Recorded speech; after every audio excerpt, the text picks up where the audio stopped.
Capital account, balance of payment, current account, done. Capital account, it shows the changes in the asset liability position. Capital items only. Capital receipts, increase in liabilities, decrease in assets. Capital expenditure, increase in assets, decrease in liabilities. ध्यान से देखेंगे.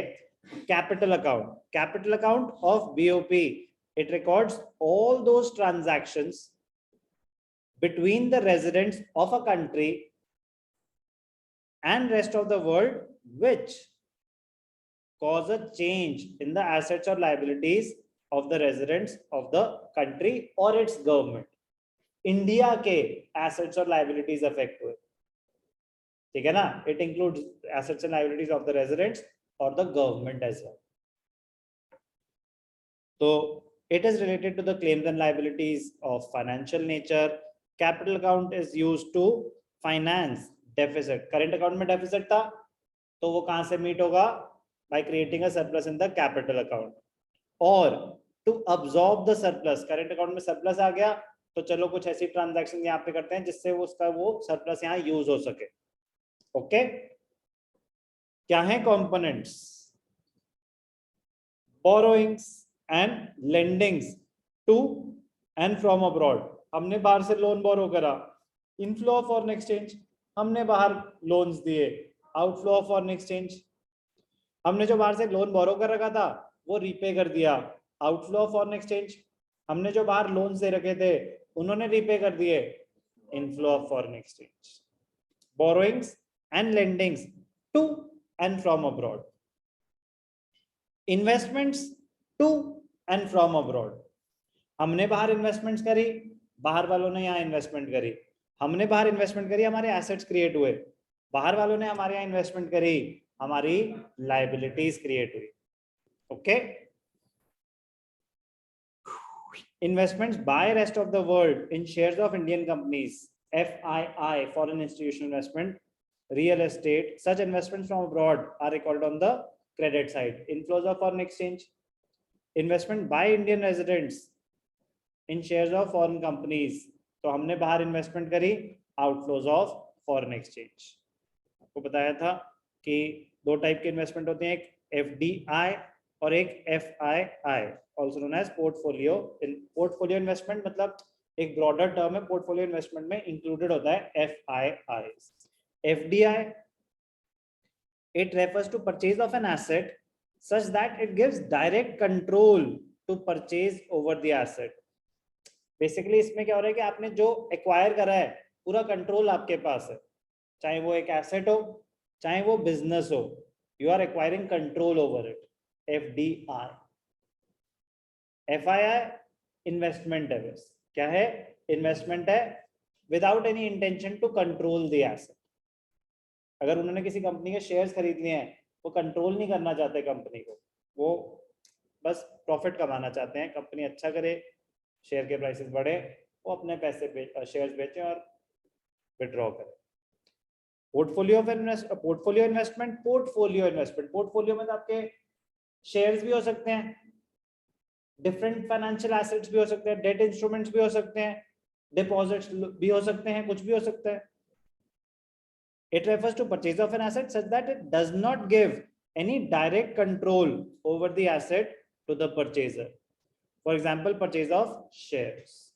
It also includes foreign institutional investments. Borrowings and lendings to and from abroad. Investments to and from abroad. और जो कि last का होता है change in foreign exchange reserves. मैंने बताया लास्ट में, एंड में देखते हैं क्या रहा. कह रहे इनफ्लो ज्यादा रहे आउटफ्लो से. सुनेंगे ध्यान से. इनफ्लो ज्यादा रहे आउटफ्लो से. 100 बिलियन डॉलर्स के इनफ्लोज थे, 95 बिलियन डॉलर्स के आउटफ्लोज थे. तो $5 बिलियन का सरप्लस है. क्या करें उसका? कह रहे रिजर्व्स में ट्रांसफर कर दो. RBI, central bank, is a custodian of foreign exchange reserves. तो जो भी आपका सरप्लस क्रिएट हुआ, it is transferred to reserves. Addition to reserves कहते हैं उसको. क्या बोलते हैं? Addition to foreign exchange reserves. अभी जैसे डेफिसिट चल रहा है बहुत ज्यादा हमारी कंट्री में, तो विड्रॉल फ्रॉम रिजर्व्स होता है फिर, कि अगर outflows are more than the inflows. सब कुछ होने के बाद कह रहा है बोरोइंग्स हो चुकी है भाई, शॉर्टफॉल मीट करने के लिए थोड़ी बोरोइंग्स भी हो चुकी हैं, अपने इन्वेस्टमेंट भी बेच चुके हैं, सब कुछ हो चुका है, अब बताओ। फिर वो कह रहे हैं कि लास्ट में क्या होगा कि अगर अभी भी शॉर्टफॉल है तो विड्रॉल फ्रॉम रिजर्व्स। तो जो आरबीआई ने रिजर्व्स क्रिएट करे हुए हैं उनसे विड्रॉ किया जाता है और फॉरेन एक्सचेंज मार्केट में सेल किए जाती है foreign exchange. Basically withdrawal from reserves it leads to inflow of foreign exchange in the system. Reserves block money होती है, ब्लॉक फंड्स। तो जब रिजर्व से विड्रॉ किया जाता है it acts as an addition, inflow of foreign exchange into the system. Okay, कोई doubt? Change in foreign exchange reserves. The foreign exchange reserves are the financial assets of the government held in the central bank. A change in reserves serves as the financing item. Financing मतलब आप कहीं से पैसा raise कर रहे हो एक तरह से। So any withdrawal from reserves is recorded on the positive side. अभी बताया ना कि withdrawal from reserves acts as an inflow and transfers to reserves they act as an outflow, क्योंकि सिस्टम में से पैसा बाहर निकल रहा है। बहुत इंपॉर्टेंट है ये। It must be noted that change in reserves is recorded in the BOP account and not reserves. BOP account मतलब बैलेंस ऑफ पेमेंट अकाउंट में आता है। Change in reserves, change in reserves मतलब आपके रिजर्व्स हैं अभी $560 बिलियन, पहले थे 580। चेंज कह रहे 20 लाख का जो विड्रॉल हुआ वो 20 लाख का विड्रॉल आएगा बीओपी में, रिजर्व्स का बैलेंस नहीं आएगा। अभी लाइन समझ आई कि चेंज कि अगर आपने विड्रॉ करा $20 बिलियन तो वो $20 बिलियन आएगा बीओपी में। आपने ट्रांसफर करे $10 बिलियन तो वो $10 बिलियन आएगा बीओपी में। चेंज कितना हुआ उस साल, ओवरऑल बैलेंस नहीं आएगा। Okay, It must be noted that export and import of capital goods, like ये important point है, very very important, ध्यान से देखना। करंट अकाउंट क्या शो करता है, import and export of goods. तो काफी लोग एग्जाम में क्वेश्चन आए हुए बोर्ड्स में और स्कूल पे, where will you show import of machinery, where will you show import of machinery. तो बोलते मशीनरी तो सर कैपिटल गुड है कि नहीं, एसेट होता है ना मशीनरी। सुन लो ध्यान से, बाद में सोचो कि हमें क्या बताया था स्कूल में, ठीक है ना, पहले सुन लो जरा ध्यान से, पता चल जाता है एक्सप्रेशन क्या हो रहे हैं। Machinery is a capital good, machinery is a capital good. तो एग्जाम में बोर्ड में क्वेश्चन आता है import of machinery current account में आएगा या कैपिटल अकाउंट में, करेंट अकाउंट में आएगा। व्हाई, कह रहे यहां पे बीओपी में कैपिटल ट्रांसफर्स इन्वेस्टमेंट्स को बोला जाता है, बिल्डिंग्स वो सब हुआ। जो मूवेबल आइटम्स है ना, मूवेबल आइटम्स उनको मर्चेंडाइज और गुड्स की तरह ही ट्रीट किया जाता है। आपने कहीं प्रॉपर्टी एक्वायर करी है फॉरेन कंट्री में, वो है इन्वेस्टमेंट इन फॉरेन कंट्री, वो है एसेट क्रिएशन। आप बाहर से मशीन्स इंपोर्ट कर रहे हैं, मशीन्स वो इंपोर्ट ऑफ गुड्स ही माना जाता है। क्या माना जाता है, इंपोर्ट ऑफ गुड्स ही माना जाता है। So be careful. It must be noted that export and import of capital goods like machinery, equipments are included in the current account and not in the capital account. Reason, ये movable items हैं, इनको BOP के लिए for studying BOP current account में माना जाता है। कह रहे कैपिटल गुड में जो हम एसेट्स और लाइबिलिटीज की बात कर रहे हैं, वो assets investments in foreign countries वो इमूवेबल एसेट्स में हो सकते हैं या फाइनेंशियल एसेट्स में हो सकते हैं। ओके, मूवेबल जो आइटम्स है उनको ट्रेड गुड्स माना जाएगा। ओके,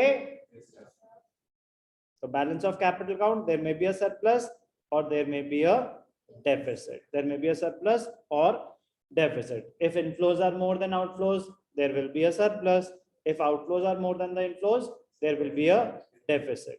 ये important है theoretical point.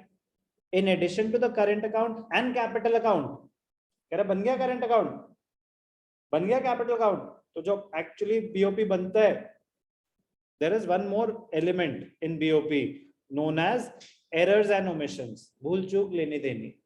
अगर कोई गलती हो गई तो वो इस सेगमेंट में, कह रहा क्या भाई हो गई, छोटी मोटी कुछ चीजें मिस हो गई हैं तो वो यहाँ दिखा दो। balancing item which reflects inability to record all international transactions accurately. कह रहा अब इतनी सारी हैं, क्या क्या करें, हो जाती है गलती, तो उन्होंने पूरा सेगमेंट बना रखा है एरर्स एंड ओमिशंस। जो हमें नहीं समझ आ रहा कि कह रहा मैच हो जाना चाहिए था, पता नहीं मैच क्यों नहीं हो रहा, मतलब 200-300 बिलियन डॉलर का डिफरेंस आ रहा है इतना नहीं, बट फिर भी कह रहा कुछ भी डिफरेंस आ रहा है ना, कह रहा अभी बैलेंस करो, बाद में देखेंगे इसको, errors and omissions. How convenient. Components, repatriation, borrowings and lendings to and from, हम बोरो कर रहे हैं, इनफ्लो, हम बाहर लोन्स दे रहे हैं, आउटफ्लो, बाहर वाले इन्वेस्टमेंट हमारी कंट्री में कर रहे हैं, इनफ्लो, हम बाहर इन्वेस्टमेंट कर रहे हैं, आउटफ्लो। रिजर्व्स, रिजर्व्स ये बहुत इंपॉर्टेंट पॉइंट है, decrease in reserves, decrease in reserves withdrawal from reserves होता है, क्योंकि कोई शॉर्टफॉल क्रिएट हुआ, आपने रिजर्व से विड्रॉ करा तो हमारे सिस्टम में आया, तो डिक्रीज इन रिजर्व्स, इनफ्लो तो ठीक है, जगह बना रहा, विड्रॉल समझ आएगा, विड्रॉल फ्रॉम रिजर्व्स, वन पे बेटा, विड्रॉल फ्रॉम रिजर्व्स, और यहाँ पे क्या आ जाएगा, एडिशन टू रिजर्व्स। तो विड्रॉल फ्रॉम रिजर्व्स, रिजर्व से विड्रॉ करा तो हमारे सिस्टम में आया, therefore it is treated as an inflow. Transfer to reserves, it is treated as an outflow. बहुत इंपॉर्टेंट है कंपोनेंट्स ऑफ कैपिटल